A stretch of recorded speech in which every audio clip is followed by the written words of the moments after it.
Hi guys, আবারও চলে আসছি। এটা হচ্ছে নেপোলিয়ন সে আশফল। আমরা এটাকে আমরা আশফল বলি বলে আমরা বললাম এটা আশফল, কিন্তু এটার নাম আমাদের মনে নাই।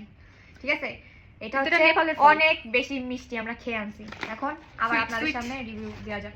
এটা এখানে রাখি, ছেড়ে খাওয়া একটা দেখে দেখ, তুইও খা।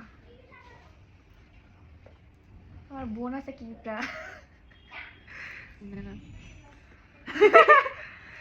পারমিশন। এটা একটার মধ্যে আরেকটা খাচ্ছি, তুই টেস্ট বুঝবি কি করে? ওটা খাই দেখলাম। গাইজ এই ফলের দাম এত বেশি দাম যে মনে হচ্ছে কি সাদা কি করে। হ্যাঁ, এই খোসাগুলো রাখি দিবানি নাকি? খোসাগুলো রোদে শুকায় কি হয় তা? কি অনেক বেশি দাম? আমরা কি বড় লোক নাকি?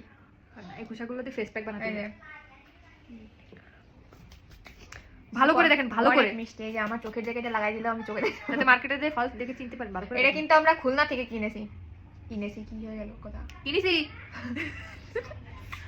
এর গায়ে কি পরিমাণ গোশ, মেলা গোশ, গোশ গোশ গোশ, অনেক বেশি গোশ। পারমিশনটা আসলে মজা। কিরকম এটা?